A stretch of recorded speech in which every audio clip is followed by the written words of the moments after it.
ಕರ್ನಾಟಕ ರಾಜ್ಯದ ಬಹುತೇಕ ಅಣೆಕಟ್ಟುಗಳು ಭರ್ತಿಯಾಗಿವೆ. ಇದು ಸಂತಸದ ವಿಚಾರ.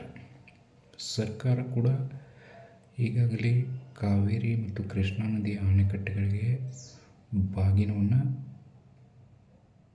ಅರ್ಪಿಸಿದ್ದಾರೆ. ಇದು ಸಂತೋಷದ ವಿಚಾರ. ಈ ಬಾಗಿನ ಸಮರ್ಪಣೆ ನಮ್ಮ ಸಂಸ್ಕೃತಿಯ ಒಂದು ಭಾಗ. ಹಿಂದೆ ರಾಜರು ಕೂಡ ಕೆರೆ, ಕಟ್ಟೆ, ಅಣೆಕಟ್ಟುಗಳು ಭರ್ತಿಯಾದಾಗ ಬಾಗಿನವನ್ನು ಸಮರ್ಪಣೆ ಮಾಡ್ತಾಯಿದ್ರು.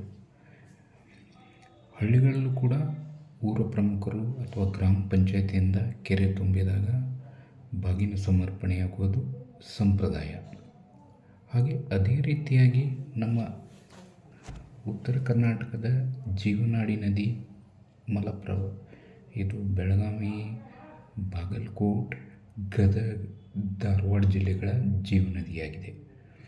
ಇದು ಉತ್ತರ ಕರ್ನಾಟಕದ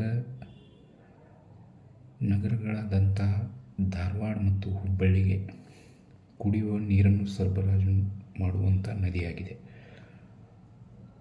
ವಿಷಯ ಏನಂದರೆ, ಮಲಪ್ರಭಾ ನದಿ ಕೂಡ ಭರ್ತಿಯಾಗಿದ್ದರೂ ಸಹಿತ ನಮ್ಮ ರಾಜ್ಯದ ಮುಖ್ಯಮಂತ್ರಿಗಳು ಈ ಕಡೆ ಮುಖ ಮಾಡದೆ ಮಲಪ್ರಭಾ ನದಿ ಅಣೆಕಟ್ಟಿಗೆ ಇದುವರೆಗೆ ಬಾಗಿನ ಸಮರ್ಪಣೆ ಮಾಡುವಂಥ ಕೆಲಸವನ್ನು ಮಾಡಿಲ್ಲ.